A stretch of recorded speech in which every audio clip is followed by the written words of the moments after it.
Delhi airport ने advisory जारी की है। इंडिगो के यात्रियों के लिए यह एडवाइजरी जारी की गई है। उनको इसमें कई डिटेल्स बताई गई हैं। इंडिगो की उड़ानें अभी भी देरी से चल रही हैं, इस बात की जानकारी साझा की गई है। फ्लाइट का स्टेटस देखकर घर से निकलने की सलाह भी दी गई है।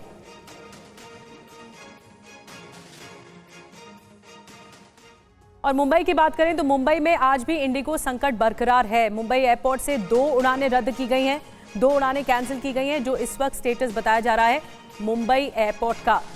इंडिगो संकट यहां पर भी गहरा गया था। ज़्यादातर फ्लाइट्स यहां से कैंसिल हुई थी और उसके बाद अब आज बताया जा रहा है, आज का स्टेटस है 2 फ्लाइट कैंसिल हुई हैं। और इंडिगो का फ्लाइट संकट बरकरार है। पुणे एयरपोर्ट पर इंडिगो की 18 उड़ानें रद्द हुई हैं। विमान रद्द होने से एयरपोर्ट पर यात्री फंसे हुए हैं। तो एक तरफ इंडिगो की तरफ से दावे किए जा रहे हैं कि ऑपरेशन में सुधार आया है, लेकिन दूसरी ओर खबरें तो यही मिल रही हैं कि चाहे पुणे एयरपोर्ट की बात हो, दिल्ली एयरपोर्ट की बात हो, मुंबई एयरपोर्ट की बात हो, कई उड़ानें रद्द हो गई हैं, कई उड़ानें डिलेड हैं और कई का स्केड्यूल अभी भी कंफर्म नहीं है।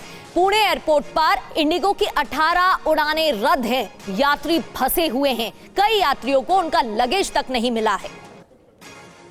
तो जो यात्री अपनी डेस्टिनेशन तक पहुंच गए हैं, वो इंतजार अपने लगेज का कर रहे हैं, उनके पास उनका सामान नहीं पहुंचा है। और अब आपको पिछले 3 दिनों का डेटा दिखाते हैं और बताते हैं कि इन 3 दिनों में इंडिगो की कितनी फ्लाइट्स कैंसिल हुई और इस फ्लाइट संकट की असली वजह क्या है।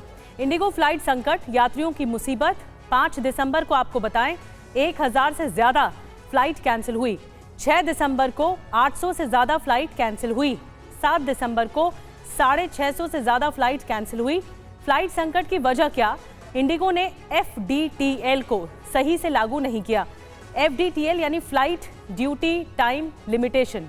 इंडिगो ने वक्त रहते एक्स्ट्रा स्टाफ नहीं रखा, जिससे बड़ी संख्या में फ्लाइट कैंसिल होनी शुरू हो गई और इसी वजह से ये संकट गहरा गया।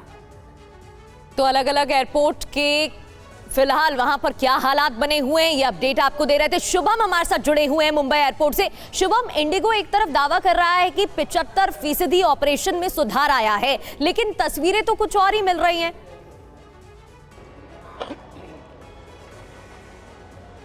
देखिए, बिल्कुल दावे तो किए जा रहे हैं कि सुधार हो चुकी हैं, कुछ फ्लाइटें उड़ान भर भी रही हैं, लेकिन कुछ फ्लाइट आज के दिन यानी सोमवार का दिन है, कामकाजी का दिन है, आज भी कैंसिल बताई जा रही है। देखिए, अब तक जो जानकारी है कि नागपुर और बेंगलोर की जो इंडिगो की फ़्लाइट थी 9:30-10 बजे के करीब जो थी वो कैंसिल बताई जा रही है। हमारे साथ देखिए इस वक्त कुछ एक व्यक्ति मौजूद है जिन्हें आगरतला यानी त्रिपुरा जाना था और इन्हें भी पता नहीं था कि इनकी फ़्लाइट कैंसिल हो चुकी है। आप बताइए कि कब आपको पता चला, यहाँ आने के बाद पता चला कि पहले मैसेज आ चुका था आपको? नहीं, पहले मैसेज नहीं आया था। जब आकर जो पता चला ना, तब उन्होंने तो सटीक बात से बात नहीं किया है हम लोगों के साथ। बोला आप स्कैनर है, स्कैनर पे चेक कर लो। तो जब स्कैनर पे गूगल पे इंस्टॉल किया, स्कैनर चेक किया, तब देखा मेरा टिकट कैंसिल हो गया, लेकिन पहले कोई मैसेज नहीं आया था मेरा पास। तो अभी दूसरी फ्लाइट की क्या रेट दिखा रहे हैं? अगर आप जाना त्रिपुरा जाएंगे कैसे? ना, इंडिगो को तो कोई फ्लाइट ही नहीं है, और जो है 11:30 में वो लोगों ने बताया था ये भी कैंसिल हो सकता है। तो मैं कैसे इनसिक्योर में कैसे अब इंडिगो का फिर दोबारा टिकट खरीदूँ, इसलिए मैंने इंडियन एयरलाइंस का टिकट कटा है 8,000 रुपया करके। 28,000। हाँ। अच्छा, तो ये दिक्कत हो रहा है, अभी रुकना पड़ेगा, ये होटल भाड़ा देना पड़ेगा 2,000 रुपया, खाना पीना ज़्यादा खर्चा। अब ट्रेवलिंग जो होटल से यहाँ पर जो आऊँगा ना, उसके भी भाड़ा मैंने रुपया ज़्यादा लग रहा है। अच्छा, आप लोग कहाँ आए थे, यहाँ कहाँ रुके थे, किस पर्पज से आए थे? ट्रीटमेंट के लिए आया मैं, त्रिपुरा से है। मुंबई में कैंसर जानकारी का अभाव देखने को मिल रहा है। लोग पैसेंजर्स इसलिए भी ज़्यादा परेशान हैं क्योंकि उन्हें सही सटीक जानकारी नहीं मिल रही है अपनी फ़्लाइट के बारे में कि रीस्केड्यूल हुई है, कैंसिल हुई है, इसलिए भी थोड़ा कन्फ्यूजन है।